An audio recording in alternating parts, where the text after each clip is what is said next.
इसमें भारत के सभी आदिवासियों के, भारत में बताया जाता है कि संसार के सबसे ज़्यादा आदिवासी भारत में ही रहते हैं, जिनकी कुल आबादी 2011 की जनगणना के अनुसार लगभग 12 करोड़ है।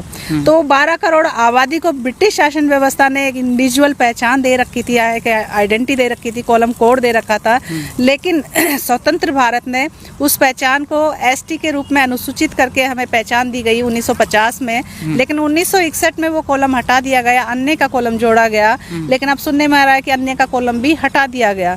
तो हम इस देश के मालिक हैं, मूल बाशिंदे हैं, देश है, प्रथम नागरिक हैं, तो उनको भी अपनी पहचान दर्ज करने का हक है, क्योंकि संविधान में धर्मनिरपेक्ष राज्य की स्थापना की गई है और सभी धर्मों को समान महत्व दिया गया। और आदिवासी एक ऐसी कौम है, ऐसा समाज है, ऐसा कबीला है, वो हर व्यक्ति को, हर चीज़ को समान महत्व देता है, चाहे प्रकृति हो या जीव जंतु हो या पत्थर पहाड़ हो, जंगल नदियाँ हो, हर वस्तु को, हर इंसान को, हर जानवर को समान महत्व देता है। तो उन्होंने सब धर्मों को भी समान महत्व दिया है। आपने उठा के देख लीजिए उदाहरण, आदिवासी ने कभी किसी धर्म का विरोध नहीं किया हो, चाहे मंदिर हो, चाहे मस्जिद हो, चाहे गिरजे हो, चाहे चर्च हो, चाहे गुरुद्वारे हो। लेकिन आदिवासी आज अपनी पहचान के लिए कॉलम कोड मांग रहा है, तो आदिवासियों का विरोध क्यों हो रहा है? क्यों आरएसएस और बीजेपी और ये इतने शक्तिवाहिनी या धर्म संगठन क्यों विरोध में आ रहे हैं? क्यों मोहन भागवत बोल रहे हैं कि आदिवासियों को अपना धर्म कोड हिंदू लिखना चाहिए? क्यों योगी सरकार कहती है कि सभी मूल निवासी को हिंदू में ही डालना चाहिए? क्यों मतलब आरएसएस और बीजेपी इस तरीके के हथकंडे अपना रही है कि आदिवासियों का धर्मांतरण किया जाना चाहिए? तो मैं उन सरकार को भी कहना चाहूँगी कि हम आदिवासी हैं, हम अपनी मूल अवस्था में आज भी हैं। हजारों सालों में आपने हमारा धर्मांतरण किया, बहुत सारी चीज़ें बदली है, लेकिन आज भी हम अपनी मूल पहचान के साथ जीवित है, हमारा स्वाभिमान जीवित है।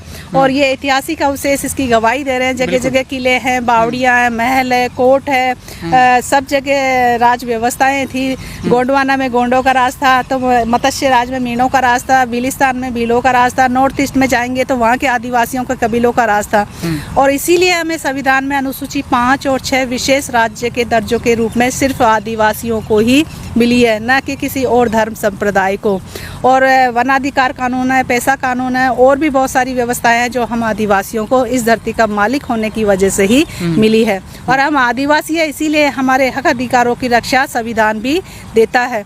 अगर हमारा धर्मांतरण होता है या हमें हिंदू कॉलम में डाला जाता है, या हमारे खुद के भाई बहन गुमराह होते हैं और वो अपने का आपको हिंदू बोलते हैं, सनातनी बोलते हैं, या भगवाकरण का अनुकरण करते हैं, तो वो एक तरह से खुद गुमराह हो रहे हैं और अपनी जड़ें या अपना अस्तित्व वो खुद समाप्त कर रहे हैं। हम किसी का विरोध नहीं करते, वो चाहे हिंदू बनना चाहते हो बने, लेकिन वो अपनी आइडेंटिटी को खो देंगे, वो अपनी मूल पहचान जो आदिवासियत है, उनके हक अधिकारों को खो देंगे। उनके जो अधिकार है शिक्षा में, राजनीति में, या रोजगार में, या जमीन जायदाद, जंगल को बचाने में, वो सारे अधिकार उनसे छीन लिए जाएंगे। क्योंकि सरकार खुद कहेगी कि आप अपने आप को आदिवासी खुद नहीं मानते हैं और आप अपने आप को हिंदू मानते हैं, तो हिंदू होने के नाते आपको ऐसे कोई अधिकार नहीं मिलते हैं। जो जैसे देश जिस धारा पे चल रहा है, एक के राष्ट्र, एक भाषा और एक धर्म की थीम पे, तो वो एक धर्म होने का मतलब है हमारा अस्तित्व समाप्त करना। तो हम नहीं चाहते कि ये देश का मूल मालिक जो इस देश को बनाया है, व्यवस्था किया है, बताया जाता है संविधान में देश का जब निर्माण हुआ था तो सबसे ज़्यादा आदिवासी रियासतें उसमें शामिल हुई थी। इसमें बताते हैं कि 70% भूमि हम आदिवासियों की है, जो देश भर के आदिवासी है उनके राज कबीलों की, राजवंशों की भूमि है। तो हम अपनी पहचान के साथ एक स्थायी कॉलम कोड की मांग कर रहे हैं, ताकि हमारी अपनी पहचान और आने वाली पीढ़ियों की आदिवासियत की जो पहचान है, हमारे पुरखों के जो संघर्ष थे, जो बलिदान थे, उन्होंने जो मतलब इतने कठिन परिश्रम से हमारी पहचान को स्थापित करके हमें आदिवासी के रूप में दर्ज करवाया था या एसटी के रूप में दर्ज करवाया था, उस पहचान को हम आदिवासियत के रूप में, कॉलम कोड के रूप में सरकार से लेना चाहते हैं, ताकि हमारी पहचान स्थायी हो सके। क्योंकि संविधान में जो एसटी अनुसूचित किया गया है वो स्थायी नहीं है, वो कभी भी बदला जा सकता है। ऐसे बहुत सारे उदाहरण देखने को मिले हैं कि कई जनजातियों को एसटी से बाहर निकाला गया। ऐसा छत्तीसगढ़ में भी सुनने में आया, वहाँ 3 जनजातियाँ थी जिनको एसटी सूची से बाहर निकाला गया। नाम अभी मुझे पता नहीं है, जब पता होगा तो मैं बताऊंगी।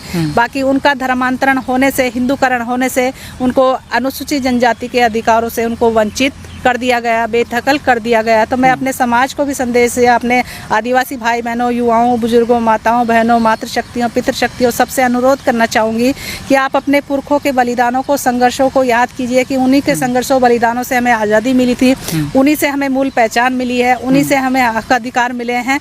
तो वो ही हमारे देवी देवता के रूप में आज भी पूजे जाते हैं, चाहे वो पेंट थाना हो, चाहे हमारे मीणा समाज में जैसे ऊत पितर भूमिया के स्थान हो, या देवी के कुल देवी देवताओं के स्थान हो।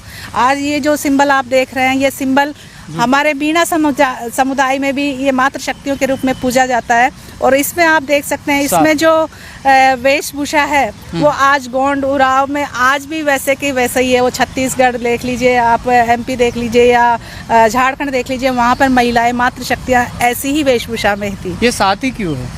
ये 7 मातृशक्तियों के रूप में है। मतलब आदिवासियों में मातृसत्तात्मक व्यवस्था होती है, तो वो मातृशक्तियों को ही वर्चस्व देते हैं, या उन्हीं का